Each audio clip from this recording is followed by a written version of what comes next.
Les Occidentaux, en manque de résultats fiables sur le terrain face aux hommes de Vlado, euh, voilà, se permettent à faire des actes de terror sur le territoire russe. Et c'est pas la première fois d'ailleurs. Vous savez que depuis le début des événements en 2022, depuis le début des hostilités, il y a eu des actions terror sur le territoire russe où on est allé déclencher des incendies de gauche à droite, où on s'est attaqué à des usines de transformation, des usines de réparation, des usines de conception, de chars, de blindés, de véhicules. En fait, tout ce qui sert de logistique et de matériel à l'armée russe, depuis 2022, nous avons constaté beaucoup d'incendies sur le territoire russe. Et vous devez comprendre que la Russie est en guerre. Elle n'est pas en guerre contre l'Ukraine. Elle est en guerre contre l'Occident. Et ça, vous devez le comprendre. Et ce sont ces Occidentaux, effectivement, qui ont voulu cette situation-là. Ça, c'est très important à préciser. Alors, ça se passe dans la ville d'Omsk. Dans la ville d'Omsk, cette ville se trouve être effectivement dans une situation, je dirais, sous le coup des sanctions américaines. Quand je dis ville, je parle de l'usine qui se trouve dans cette ville. Hein? L'usine, donc l'usine qui fabrique des chars, des blindés, mais aussi d'autres équipements militaires. Bon, les fournisseurs au niveau de cette usine, la plupart sont sous les sanctions américaines. Bon, cela n'inquiète pas les Russes. Cela ne, en fait, ça n'ébranle pas les Russes. Ça ne fait pas trembler les Russes. Vous comprenez? Alors, nous avons reçu l'information, bon, cette information nous vient tout droit des médias locaux, hein, de la ville d'Omsk, qui nous informe que au niveau de l'usine, il y a eu un feu sur le toit de l'usine et que le feu a couvert une superficie de 700 km² et de 700 mètres carrés. Voilà, 700 mètres carrés. Autant pour moi, j'allais dire 700 km². 700 mètres carrés. Et que rapidement, les pompiers sont venus, ils ont rapidement éteint le feu, ils ont maîtrisé la situation. Et voilà. Mais je tiens aussi à vous dire que dans les usines de fabrication de chars, de blindés, même dans les usines ordinaires, il y a souvent des incendies qui n'ont pas d'origine criminelle. Ça, il faut que vous le mettez en tête. Mais puisque nous sommes dans un contexte politico-militaire, nous sommes dans un contexte de guerre, de conflit d'opposition entre la Russie et le bloc occidental, nous disons effectivement que ça peut être d'origine criminelle. D'origine criminelle. Vous devez savoir que la Russie est un très grand pays. Très grand pays. Et il y a tout le monde en Russie. Même à l'état actuel, il y a des Américains en Russie. Il y a des Français en Russie.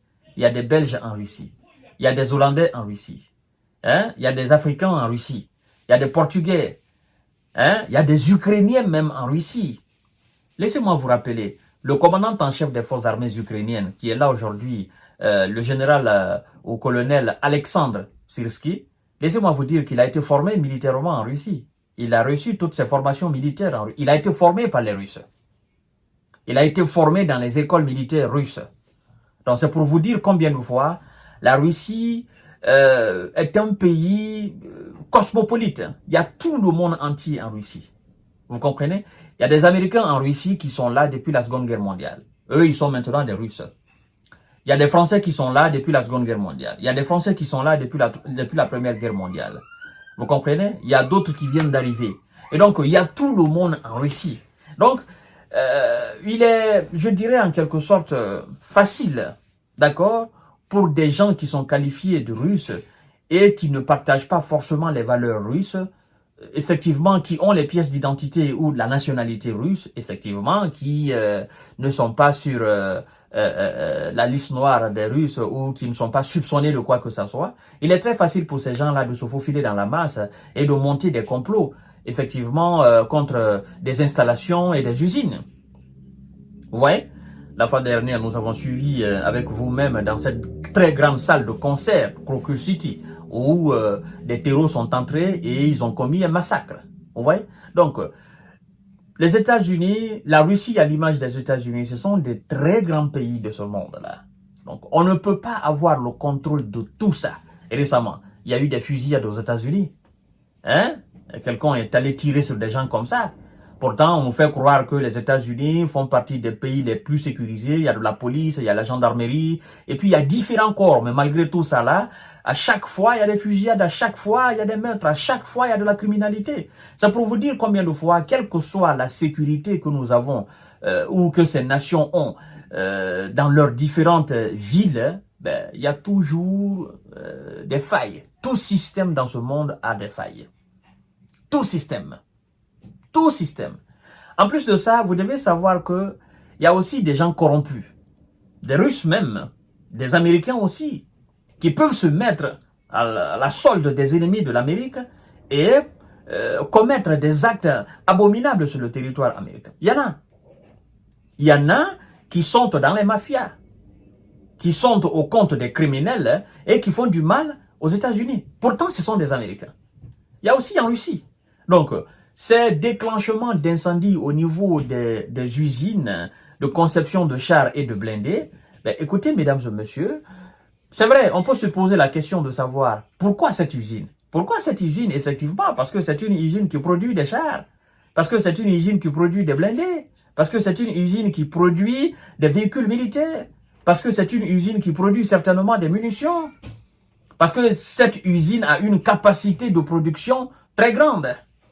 Vous voyez? Donc, voilà. Mais ce que moi je peux vous dire, et ce qu'il faut retenir, c'est très important parce que je le souligne chaque fois, mais les gens l'ignorent. En fait, toutes les actions militaires qui ne mènent pas à la victoire sont des actions vaines, militairement. Ça, il faut que vous le compreniez. Les actes de sabotage, les actes de terreau sur le sol russe, qui ne changent pas le cours de la guerre en Ukraine, sur le front, ce sont des actes purement, ce sont des actes vains. C'est des actes qui n'apportent absolument rien. Vous comprenez? L'incendie a été éteint. Maintenant, écoutez, demain ou après-demain, on va mettre du pognon et on va réparer ce qui a été détruit. Et d'ailleurs, selon l'information que nous avons, en fait, il n'y a pas eu de victimes en termes, n'est-ce pas, humains. C'est vrai qu'il y a eu des dégâts matériels, mais ces matériels-là, on peut les remplacer. Vous voyez? C'est pourquoi je dis souvent, chaque action militaire dans dans un conflit militaire, chaque action qui ne mène pas à une victoire ou qui ne mène pas effectivement à infliger une défaite vraiment majeure à l'ennemi, chaque action, dans le cadre de M. Zelensky par exemple dans son pays, chaque action qui ne repousse pas les Russes est une action vaine. Chaque action qui ne vise pas à dérussifier l'Ukraine est une action vaine. Il ne s'agit pas de porter un coup dur à la Russie. Mais ça change quoi dans ton propre pays? Pendant que toi, tu fais des actes de sabotage, effectivement, les Russes, eux, ils sont en train de grignoter du terrain. Ils sont en train d'enregistrer des victoires. Ils sont en train de prendre des villes et des villages. Ils sont en train, n'est-ce pas, de s'emparer des centaines de kilomètres dans ton propre pays. Et pendant ce temps, toi, tu t'attaques à des installations, tu t'attaques à des usines de fabrication, tu t'attaques à des usines de production d'armes, tu fais des actes de terreau. Ben, ça ne change rien. Au final, c'est toi qui perds. Parce que ce que tu gâtes là, eux, ils vont réparer. Mais chez toi là, eux, ils récupèrent des terres, ils récupèrent des centaines de kilomètres carrés. Et tu es incapable de les refouler. C'est ça, en fait, la réalité. Donc, tout ce que vous voyez, incendie, machin, ce sont des détails. Focalisez-vous plutôt sur l'essentiel. L'essentiel, c'est quoi? C'est ce qui se passe dans le Donbass. Oui, dans le Donbass. Ce qui se passe là-bas. Qui gagne là-bas? Qui perd là-bas? C'est là. Il ne faudrait pas qu'on essaye de vous tourner la tête. Oh non, il y a ça en Russie. Non, ça change quoi? Ça change quoi? Ça change absolument rien, mesdames et messieurs. Donc, à tout à l'heure pour notre série d'informations de décortiquage. L'incendie a été maîtrisé par les pompiers. Et puis bon, on a fait l'état des lieux. Il y a eu des dégâts matériels. Et puis bon, la Russie, dégâts matériels, c'est pas la seule usine russe qui fabrique des armes, qui fabrique des chars, qui fabrique des munitions, qui fabrique des blindés. Le complexe militaro-industriel russe, c'est énormissime. C'est sur toute l'étendue du territoire russe. Voilà. Donc, ça ne change absolument rien. À tout à l'heure.